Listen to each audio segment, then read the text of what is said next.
द्वादशी का पुण्य दिन भक्तों का है मान, श्री विष्णु चरण में ध्यान धर हो जीवन रसवान। कथा श्रवण से पुण्य मिले मिटे सकल संताप, श्री विष्णु चरण जो आएगा कटेंगे उसके पाप। जय श्री राधे, हरे कृष्णा। आप सभी का स्वागत है आज के अध्याय में। कार्तिक मास की द्वादशी तिथि को धर्म, आस्था और भक्ति का संगम माना जाता है। इस दिन भगवान श्री लक्ष्मी नारायण की पूजा और कथा श्रवण करने से जीवन में अपार सुख समृद्धि का वास होता है। द्वादशी तिथि का ये दिन हम सब के लिए एक विशेष संदेश लेकर आया है, जीवन में धर्म और सत्य के मार्ग पर चलने का। और आज की इस कथा का श्रवण करने से हमें आत्मिक शांति और पुण्य की प्राप्ति होगी, जो हमारे जीवन को उज्जवल और सफल बनाएगी। तो चलिए प्रिय श्रोताओ, आज की इस दिव्य कथा की यात्रा में और आगे बढ़ते हैं। अब तक की कथाओं को भक्तिभाव पूर्वक सुनने के बाद महाराज पृथु ने देवर्षि नारद से निवेदन किया कि हे देवर्षि, आप सर्वज्ञाता हैं और मैं अज्ञानी हूँ। अब आप कृपा करके संतान वृद्धि और सुख संपत्ति देने वाली महाविद्या, महामाया, महामेधा, महास्मृति, महामोहा, महादेवी, महाईश्वरी और सर्व ईश्वरी अहोई देवी की उत्पत्ति और इनका व्रत कब और कैसे किया जाता है, इस बारे में हमें विस्तार पूर्वक बतलाइए। महाराज पृथु द्वारा इस प्रकार प्रार्थना किए जाने पर नारद जी एक प्राचीन कथा सुनाते हुए बोले कि हे राजन, एक समय कलिकाल में बड़ा भारी दुर्भिक्ष अर्थात अकाल पड़ा। भीषण अकाल और महामारी फैलने से अनेक व्यक्तियों की अकाल मृत्यु हो गई। तब सब लोग इस विपत्ति से मुक्ति पाने का उपाय सोचने लगे। अंत में निश्चय करके सबने कार्तिक कृष्ण सप्तमी को उपवास रखा। व्रत के प्रभाव से सायंकाल चामुंडा देवी हाथ में नरमुंड लिए हुए प्रकट होकर कहने लगी, मैं रुद्र सहित विहार करने के लिए यहाँ आई हूँ, परंतु समस्त संसार में पाप छाया हुआ है। ब्राह्मण वेदहीन, क्षत्रिय सामर्थहीन और वैश्य और शूद्र धर्महीन हो गए हैं। स्त्रियों ने पतिव्रत धर्म छोड़ दिया है, इसलिए सभी लोगों को अहोई का व्रत रखना चाहिए। कार्तिक कृष्ण सप्तमी और अष्टमी को केवल रोगियों को छोड़कर शेष सभी स्त्री पुरुष सारे दिन भोजन ना करके सायंकाल अहोई देवी का पूजन करें। अहोई देवी मेरा ही नाम है, इसलिए सभी व्यक्ति अहोई पूजन को मेरा ही पूजन मानकर भक्ति भाव से करें। अहोई अष्टमी पूजन का विधान बताते हुए चामुंडा देवी ने कहा, सभी व्यक्ति अपने घरों को गोबर और मिट्टी से लीपकर साफ करें, फिर लाल, पीला, हरा और सफेद रंगों से द्वार पर मेरी मूर्ति बनाएं और स्वादिष्ट पकवान बनाकर मेरी पूजा करें। जब चामुंडा देवी ये कह रही थी, तभी एक स्त्री कहने लगी कि हे माता, हम नीच लोगों का कर्तव्य भी बतलाइए। तब देवी ने कहा, तुम लोग भी मेरे भक्त हो, सो सब लोग मेरा पूजन करके तुम्हारी संतानों को पूजेंगे, तभी उनकी पूजा सफल होगी। मेरी पूजा के बाद कुम्हारिन और मालिन की भी पूजा होगी। ऐसा कहकर चामुंडा देवी अंतर ध्यान हो गई। सभी व्यक्तियों ने चामुंडा देवी के कहे अनुसार व्रत और पूजन किया तो सबके संकट दूर हो गए और फिर सारा संसार सुखपूर्वक रहने लगा। अहोई अष्टमी की कथा सुनने के पश्चात राजा पृथु ने देवर्षि नारद से पूछा, हे ऋषिवर, महीनों में कार्तिक और तिथियों में एकादशी को सर्वश्रेष्ठ क्यों माना गया है, कृपा करके ये भी बतलाइए। तब नारद जी कहने लगे, हे राजन, एक बार यही प्रश्न सत्यभामा जी ने भगवान श्री कृष्ण से पूछा था। भगवान श्री कृष्ण ने जो उत्तर सत्यभामा जी को दिया था वही मैं तुमसे कहता हूँ, ध्यानपूर्वक सुनिए। एक समय सत्यभामा जी ने श्री कृष्ण जी से पूछा कि हे प्राणनाथ, जब सभी मास और तिथियां बराबर हैं, तब कार्तिक मास और एकादशी तिथि को क्यों सर्वोत्तम माना गया है। तब श्री कृष्ण जी कहने लगे, हे प्रिय, शंख नामक एक दैत्य समुद्र का पुत्र था। वह दैत्य इतना बलवान था कि उसने इंद्र आदि देवताओं को स्वर्ग से निकालकर उनका स्थान स्वयं ले लिया। सब देवता उससे भयभीत होकर अपने बाल बच्चों सहित पर्वत की कंदराओं में चले गए। तब वह दैत्य सोचने लगा कि मैंने देवताओं का स्थान तो ले लिया, लेकिन वे जीते नहीं गए हैं। ऐसा लगता है कि देवता वेद मंत्रों से बलशाली हैं, इसलिए अब मुझे मंत्रों सहित वेदों का भी हरण कर लेना चाहिए। जब उसने ऐसा विचार किया तो वेद भी डर के मारे समुद्र में जाकर छिप गए। ब्रह्मा आदि सभी देवताओं ने संसार को वेद विहीन देखा तो सभी देवी देवता भगवान विष्णु की शरण में गए। शेष सैया पर भगवान को निद्रा मगन देखकर सभी देवताओं ने जगाने के लिए स्तुतियां, भजन, कीर्तन और गायन वादन आदि क्रियाएं करने लगे। भगवान विष्णु के जाग जाने पर सभी देवताओं ने आह्वाहन, आसन, पाद्य, अर्घ, आचमन, स्नान, वस्त्र, यज्ञोपवीत, चंदन, पुष्प, धूप, दीप, नैवेद्य, पान, परिक्रमा और नमस्कार करके भगवान का षोडशोपचार पूजन किया। तब विष्णु भगवान प्रसन्न होकर देवताओं से कहने लगे, हे देवताओं, मैं तुमसे प्रसन्न हूं, इसलिए शंख आदि दैत्यों को मारकर मैं चारों वेदों को शीघ्र ही ले आऊंगा। परंतु आज से वेद बीज मंत्रों सहित कार्तिक मास में जल में निवास करेंगे। इसलिए कार्तिक के महीने में जो कोई भी जल में स्नान करेगा उसको यज्ञ करने के समान फल प्राप्त हो जाएगा और उसके समस्त विघ्न भी दूर हो जाएंगे। हे देवताओं, आज एकादशी के दिन आप सबने मुझे जगाया है, इसलिए सब तिथियों में कार्तिक शुक्ल एकादशी की मान्यता सबसे अधिक होगी। वस्तुतः कार्तिक और एकादशी का व्रत मुझे अत्यंत प्रिय है। आगे की कथा सुनाते हुए देवर्षि नारद ने कहा, हे राजन, ऐसा कहकर भगवान मत्स्य अर्थात मछली का रूप धारण करके विंध्याचल में निवास कर रहे महर्षि कश्यप जी की अंजलि में आ गए। कश्यप जी ने उनको एक कमंडल में डाल दिया। जब कमंडल भर गया तो मत्स्य अर्थात मछली रूपधारी भगवान कहने लगे कि हमको कोई बड़ा स्थान दो। तब कश्यप जी ने उन्हें रहने के लिए घड़ा दिया। घड़ा भी भर गया और वह घड़ा भी उनके रहने के लिए छोटा पड़ने लगा। तब उन्होंने उस मछली को निकालकर कुएं में छोड़ दिया, परंतु भगवान मत्स्य रूप में तेजी से बढ़ते गए, इसलिए अब कश्यप जी ने उन्हें कुएं से निकालकर समुद्र में डाल दिया। और तब भगवान ने एक अत्यंत विशाल मछली का रूप धारण करके दैत्यराज शंखासुर को मार डाला। शंखासुर को मारने के पश्चात भगवान मत्स्य रूप त्याग कर विश्राम करने के लिए बद्रीनारायण चले गए। बद्रीनारायण में भगवान ने देवताओं से कहा, हे देवताओं, हमने शंखासुर का वध कर दिया है, इसलिए ऋषि और मुनि जाकर समुद्र के अंदर से चारों वेदों को ढूंढ लाए और तब तक देवताओं सहित प्रयाग में मेरा निवास रहेगा। तब ऋषियों ने अपने तपोबल द्वारा समुद्र में से वेदों के 6 अंगों अर्थात छंद, व्याकरण, कोश, वैद्यक, ज्योतिष और 6 स्मृति को ढूंढ निकाला। जिस वेद का जो भाग जिस ऋषि को मिला तब से वह भाग उसी ऋषि का माना जाता है। इसके बाद समस्त ऋषि ब्रह्मादि देवताओं सहित प्रयाग में आए और उन्होंने वहां पर अश्वमेध यज्ञ किया। इसलिए प्रयाग को तीर्थों का राजा कहा जाता है। प्रयागराज में स्नान, दान और यज्ञ आदि करने वालों के जन्म जन्मांतर के पाप समूल नष्ट हो जाते हैं और वे मोक्ष के अधिकारी बन जाते हैं, इसमें तनिक भी संदेह नहीं।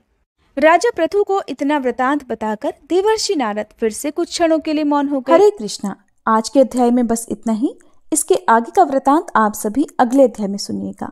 अब सुनिए श्री तुलसी चालीसा पाठ और तुलसी माता की आरती। जय जय तुलसी भगवती सत्यवती सुखदानी, नमो नमो हरिप्रेसी श्री वृंदा गुणखानी। श्री हरिशीष विरजनी देहु अमर वर अम्ब, जनहित हे वृंदावनी अब न करहु विलंब। धन्य धन्य श्री तुलसी माता, महिमा अगम सदा श्रुति गाता। हरि के प्राणहु से तुम प्यारी, हरहि हेतु कीन्हो तप भारी। जब प्रसन्न है दर्शन दीन हो, तब कर जोरी विनय उस कीन्हो। हे भगवंत कंत मम होहु, दीन जानि जानि छाड़हु छोहु। सुनी लक्ष्मी तुलसी की बानी, दीन हो श्राप कध पर आनी। उस अयोग्य वर मांगन हारी, हो बिटप तुम जड़ तनुधारी। सुनि तुलसी ही श्रव्योत ही ठामा, करहु वास तुहु नीचन धामा। दियो वचन हरि तब तत्काला, सुनहु सुमुखी जानी होहु बिहाला। समय पाई ब्योहरो पाति तोरा, पूजहि आस वचन सत मोरा। तब गोकुल मह गोप सुदामा, तासु भई तुलसी तू बामा। कृष्ण रास लीला के माही, राधे शक्यो प्रेम लखि नाही। दियो श्राप तुलसी तत्काला, नर लोक ही तुम जन्महु बाला। यो गोप वह दानव राजा, शंख चूर्ण नामक शिर ताजा। तुलसी भई तासु की नारी, परम सती गुण रूप अगारी। अस द्वै कल्प बीत जब गयहु, कल्प तृतीय जन्म तब भयहु। वृंदा नाम भयो तुलसी को, असुर जलंधर नाम पति को। कर अति द्वंद अतुल बल धामा, कीन्हा शंकर से संग्रामा। जब निज सैन्य सहित शिव हारे, मरहि न तब हर हर ही पुकारे। पतिव्रता वृंदाती नारी, को न सके पति ही संहारी। तब जलंधर ही भेष बनाई, वृंदा ढिग हरि पहुँचो जाई। शिव हित लहि करि कपट प्रसंगा, कियो सतीत्व धर्म तो ही भंगा। भयो जलंधर कर संहारा, सुनी उर शोक उपारा। तिह क्षण दियो कपट हरि टारी, लखि वृंदा दुख गिरा उचारी। जलंधर जस हत्यो भीता, सोई रावण तस हरहि सीता। अस प्रस्तर सम हृदय तुम्हारा, धर्म खंडी मम पति ही संहारा। यही कारण लहि श्राप हमारा, होवे तनु पाषाण तुम्हारा। सुनि हरि तुरत ही वचन उचारे, दियो श्राप बिना विचारे। लख्यो ना निज करतूत पति को, छलन चाहियो जब पार्वती को। जड़ मति तुह अस हो जड़ रूपा, जग में तुलसी बिटप अनूपा। धग्व रूप हम शाली ग्रामा, नदी गंडकी बीच ललामा। जो तुलसी दल हम ही चढ़ई है, सब सुख भोग परम पद पई है। बिनु तुलसी हरि जलत शरीरा, अतिशय उठत शीश उर पीरा। जो तुलसी दल हरि शिर धारत, सो सहस्त्र घट अमृत डारत। तुलसी हरि मन रंजनिहारी, रोग दोष दुख भंजनिहारी। प्रेम सहित हरि भजन निरंतर, तुलसी राधा में नाही अंतर। व्यंजन हो 56 प्रकारा, बिन तुलसी दल ना हरहि प्यारा।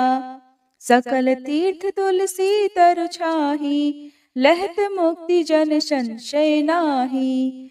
कवि सुंदर इक हरि गुण गावत, तुलसी निकट सहस गुण पावत। बसत निकट दुर्वासा धामा, जो प्रयास ते पूर्व ललामा।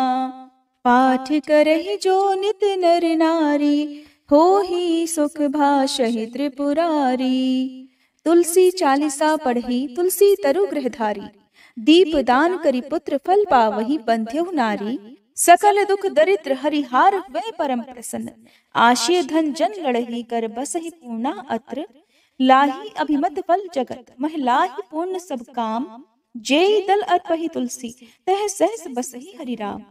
तुलसी महिमा नाम लख, तुलसी सूत सुख राम। मानस 40 रच्यो जग मह तुलसीदास। प्रेम से बोलिए तुलसी महारानी की जय। तुलसी महारानी नमो नमो, हर की पटरानी नमो नमो। तुलसी महारानी नमो नमो, धन तुलसी पूरण तप कीनो। शालिग्राम बनी पटरानी नमो नमो। तुलसी महारानी नमो नमो, हर की पटरानी नमो नमो। जाके पत्र मंजरी कोमल, श्रीपति कमल चरण लपटानी नमो नमो। तुलसी महारानी नमो नमो, हरि की पटरानी नमो नमो। कौन महीने बोई रानी तुलसा, कौन महीने हुई हरियाली, नमो नमो तुलसी महारानी, नमो नमो हर की पटरानी, नमो नमो। कौन महीने हुई तेरी पूजा, कौन महीने हुई पटरानी, नमो नमो तुलसी महारानी, नमो नमो। आषाढ़ मास में बोई रानी तुलसा, सावन महीने हुई हरियाली, नमो नमो तुलसी महारानी, नमो नमो हरि की पटरानी, नमो नमो।